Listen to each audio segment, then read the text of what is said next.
if you should wonder why we are wearing the same clothes, it's because we are like producing an episode before or because next week I'm on a concert. And it's on a concert. It sounds a little lonely, but I'm going alone actually. I don't think that's lonely. I think that sounds very peaceful. I'm also going on a musical alone. A friend told me it's like it's such a you day, like a me thing, and I'm like, yeah, because I'm not going with my parents, what the fuck. And like I don't have friends that are listening to the same music. Yeah. And so I was like, I need to go though. So I bought the ticket and I'm going. I'm very excited actually. I'm not scared yet. I don't know if it will come that I'm like anxious about being alone there, but I feel like I'm coming and standing and listening and then I'm going. Yeah. And I'm hoping I'm not seeing someone there who I know, because then it's not peaceful anymore, because then I need to hide and be like cover myself to not be seen. Yeah. That's my fear, but if it doesn't happen, then I'm happy. I think it will be alright, and I think if it comes to that very horrific encounter that you meet someone. Yeah. Then. But I do believe your hiding skills are well enough. Yeah. I mean, I don't want to say that I need to hide. Yeah, or that you. Yeah, no. I only feel like I need to hide because then if I know them, then I have to say like hello. Yeah, maybe there'll be this expectation that you stick together for the evening. No, but I have to tell them that I'm alone here. That's not the worst.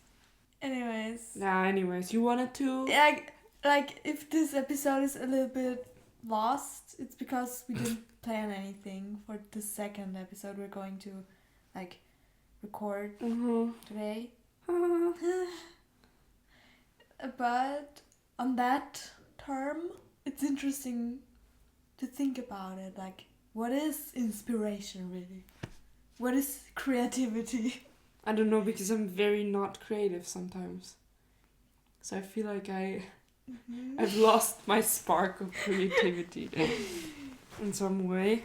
But I think I heard something similar. Like, creativity is like a river, I think. Yeah. It was. And I don't know exactly the way it was, so I'm just gonna freestyle a little bit. Yeah. So it's like a river and there's fish in it. Yeah. And it's always flowing. It's an ever-flowing stream. Yeah.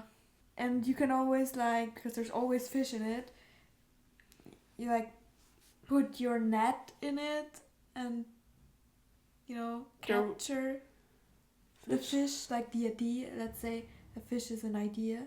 Yeah. And there will always be new one. Yeah, and not every fish is good. Not every idea is brilliant. Yeah. But there's just something. I think everyone always can come up with something. Even if it's complete trash, utter trash. But it's still something. But that's not the point of being creative. For me, it's if I'm being creative, I have this. I think I know what you mean, even though you didn't say it. This quality of always coming up with a good idea or creative stuff that's good and not something bad. But obviously, not everyone only has good ideas. Yeah, I think that doesn't exist, that you always come up with something brilliant. Someone is vacuum cleaning the floor of outside of the apartment. If it's audible. Yeah. Audible. Hashtag not sponsored. Sadly not, no. Hashtag could be sponsored. Maybe. We'd make an audiobook as well. Well. But for that, we would have to have a very good idea at first. Which brings us back to our topic. No, I just wanted to make the bridge back to the topic. Mm-hmm. So you wanted to say, because I said not everyone can have a good idea every time. Yeah, I think there's no one who always has extremely good ideas. Maybe if you're very like skillful at something and you have so much experience that you like someone who can draw extremely well. Yeah. Because they have so much experience. Yeah. They did it for so long. And you're asking them to try to draw to draw something, just a quick sketch. It will still be so much better than if you ask someone who has like very little experience in drawing to draw just some quick sketch. Yeah. So there's kind of, I don't know. Yeah, it depends on how much experience you have on the topic which you have to be creative at. I think. Yeah. Yeah, but I feel like you always say, we're talking about ideas for the podcast, you always say, this idea came to you when you were in the shower or when you did something. Yeah, that's it just true. came to you. Yeah. But I thought last time I was like, we didn't have like a plan for the episode before the last episode, and it was utter trash. So I was like, I have to think about like what we can do in the next few episodes. And I sat in the train and I was like, I need to think. And then I thought about like what we can do, and then I came up with 2, I feel like, good ideas that aren't like podcasty but like games in some kind of way. And I had to think about them for them to come to me. I think I do think that through the thought process, you can come up with very good ideas. But so this means there are different kind of ways at being creative. Yeah. I just think for me, like the best ideas I think I had in my life, I believe were like coming to me without me trying to force them. Yeah. They were just coming to me. Yeah. I feel like that's kind of true for me as well, but it's not that often that I have like ideas coming to me. I have to brute force them. But maybe you're just not that much into like creative work. I don't know. You could be. I'm more into planning. I just mean because you're not that concerned with some creative hobby all the time. That's maybe why you're not like waiting for those ideas to come. True. Because you don't need them for something specific. Well, I would need them for the podcast. Yeah, for the podcast, obviously. But yeah, what did you want to say? Nothing. Okay. But you did want to say something. We have it on camera. No. Okay, maybe I was just misinterpreting. Yeah. It happens to the best of us. Did you ever misinterpret? Misinterpret? Whatever. Misinterpret? That's like a misinterpret or misinterpret. something like that. Okay. Misinterpret? Did you like something like in the last in the last few days, weeks? Something like that was a little awkward. I did on the way here. Misinterpreted. I misinterpreted something on the way here, because if you go from the subway to the house, there is like this traffic light where you have to push a button for the walkers. For the traffic light for them to get green, and like a child with a mother was like also going to this button at the same time, and the child like ran a little, and the mother thought like that the child was gonna run onto the street and like catch it, and I was pushing the button, and I feel like the child literally wanted to push the button so badly, and I just pushed it. And I was like, no. fuck. Sorry. So I ignored them. I just ignored them because I was like, oh my god, what am I doing now? And I didn't hear them because I had my earphones in, and I was like, sorry, child. Forgive me, child. Forgive me, yeah. Sorry. Yeah, I mean, it was a mistake. Yeah, I misinterpreted the situation a little. It happens to the best It of us. does happen. But I think it's interesting that you said you just pretended you didn't hear or you didn't see what was going on. Yeah. And I feel like I also, like when it comes to fight or flight, yeah, Firefly. I thought I was saying whatever. Then I'm going for the flight. Yeah, me too. But Except it's something I'm very passionate about and I need to stand up. yeah, no, I figured that it's actually the worst decision most of the time, because I feel like acknowledging what is happening and acting on it is sometimes way better and sometimes comes across a little more, or very actually more Likeable. Like, because other people, like, then we would assume, like, if the person flights the situation, and we would like be, maybe it's because of that and that, and but other people who see the situation and we flee Flight is not that sounds the word. so weird. Flight is like Flee? is like when you fly. Yeah. An airplane. When you flight, whatever. Yeah. When you flee the situation. we're just person who flee the situation. Yeah. Then the other person maybe can't, like, doesn't have the capacity to think the way we would think about them if they flee the situation. Do you know? And then it would be better if we be like, sorry, I didn't notice that and that, and that would be better. I and think. I'm sorry, I didn't think about it, and I meant actually, Yeah. and not like, oh then, shit! I did then something they're wrong. like, What happened? what the fuck is wrong with this person? Yeah. So it's always better to. It makes it so much less awkward. Yeah. Even though you think it would be the other way around. But I saw this in a video actually that explained why. Something new. Well, You're always watching videos. I do. Okay. But it was about Tom Holland and why he manages to make awkward situations not awkward. Maybe I'll find it and I can link that video. I can link it. I will be the one who links it. Well, yeah, if we can link it. I mean, I'll send you the video and you link it. Okay. Yeah, but why does he? Because he acknowledges all those things? Yeah, like, I mean, there's a bunch of things that they mention, obviously. But one of them that really stuck with me is that he doesn't pretend it didn't happen or he wants to hide it.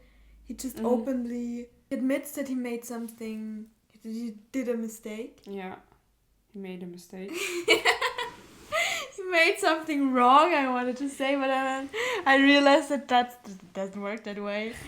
See, I wanted to just to Flee. Yeah, just to be open about my mistake and laugh about it, because when you're open about something and you laugh about it, about yourself, then it's automatically something not that bad. It's like, oh, okay, that just happened. But when you're behaving in a way that's like ignoring the weird situation that you made, kinda. Yeah, when you actively try to hide it, then you imply that it's something really that needs to be hidden. But also, I feel like if you don't acknowledge your mistakes in some kind of way, it comes across a little like that you're feeling like you didn't make a mistake, like arrogant, and if you like acknowledge that you made a mistake, then it makes you more likable. Yeah, it makes you human. Yeah, and people will enjoy being in your presence more, because then they also feel like they have permission to make mistakes. Yeah, and it gives them insight into you and it makes them understand you more Yeah. if you like explain Definitely. it rather than hide it. Yeah. Because not everyone is like an INFJ. Not everyone can read you. Like read you. Yeah, not everyone like instantly gets what The happened. intention. Yeah. Maybe they really do misinterpret. And then we're our arrogant asshole. Yeah. And we don't want to be. We do not want that because we have extroverted feeling and we don't want people to hate us. Okay? But I noticed that, and didn't notice this thing, Until recently. yes, but also not on myself. Ah. Not in a situation where I was involved to choose if I wanted to Flee. flee. What is wrong? Flee or like stay Mm-hmm. or fight. Maybe we should just. No, I want to tell this. I didn't I didn't notice it on myself in those situations when I was involved, but rather when someone else, like a friend, is like fleeing the situation. I'm like, I notice how awkward it is, and I'm like, you should have just Said what happened. yeah, like you should have just spoken up a little and like just communicate, and then it wouldn't have been like that awkward. Like the other person could have understood what you wanted to say, and that's when I was like, shit, I shouldn't do this as well because I'm doing this very often. So please, maybe I should remind myself to do it a little less. Definitely. But I feel like I don't do it, like speak up or communicate in such situations. You don't do this. I just don't. We don't do that. You know what I mean? Yeah. No, I don't know what I mean. But or why I rather flee the situation. You mean fly? Totally. Is because I'm afraid that I will be punished in a way, or like they Because won't of get that me, or mistake? like Yeah, something obviously. bad that I did, something that needs or that shouldn't have happened. So you feel like a shame. Yeah. Shame a little. It's funny because shame is actually, we already talked about the archaic times, but it's also something I had this in a sociology class today. Oh. That it comes because of, it's so difficult. Maybe it's too much for today, but it's people like never had any restrictions how they could behave, but then like in those middle-aged times, all those aristocrats had this courtyard, and in this place the people wanted to exclude themselves from all those other lower people, like the peasants. Yeah, the peasants, and behaved in like a better way, and everyone, like the peasants, also wanted to be like them in a kind of way, so they wanted to all live like them in their big houses. yeah, in their mansions. no, behave like with the table manners and where you talk about stuff and where you don't and stuff like this, and everyone wanted to do it like the same way like them. Like it was better to behave in a specific way, so everything else is not considered good, like good behavior, and because of that, this bad behavior was like the people slowly tried not to do it, and when you did behave like that, everyone else was ashamed of you, kind of. I don't know if I got it quite right. Like when the peasants behaved in a peasantish way, Yeah, and not in a noble aristocratic way, they were ashamed. No, the peasants. not it was like a very slow process or hundreds of years, but like At first, obviously, they weren't ashamed of how they behaved, but because the behavior of the noble people got so more prominent. Yeah, but like it was desirable. Yeah, like slowly the people wanted to live like them, and everything else was like not a good behavior. Yeah. So if you behaved like that, you should be ashamed of yourself. Was like the thought of everyone. So like that's how shame actually. But do you think it only like cured in the Middle Ages, like No. the concept of shame? No, it obviously was a little before, but a little actually all the time. All like people existed, but it maybe had a huge impact on on like what shame is now. today. Yeah, because or in the what we consider something worth to shame for. Yeah, and especially in the 16th century, shame was like a big thing, kind of, because everything like developed so quickly. Yeah, that's why we feel the shame of some things we do now. Because then, like in that period of time, it kind of started, like the distinctions between what is shameful and what is okay. Yeah, which behavior especially. Yeah. It's very difficult. I don't even know if I understood the class right, but it's not so easy. So I tried to explain it fast. But I think it's an interesting, thought-provoking idea. Yes. I think it's better if we just wrap it up, because or else I find something else to talk about, and that's crucial probably. So cruel, actually. Crucial? Crucial is like important. Shit. And cruel is like bad. Yeah, like horrible. Cruel. Yeah. Well, maybe it is better if we just let's just call it a day. Okay, so I don't know what that was. Me neither. It was just a desperate attempt. No, we talked about some good stuff. I don't know. Well, I think let's thank you. People decide. Yeah. Thank you for listening. Or watching. Or both. And Ramen.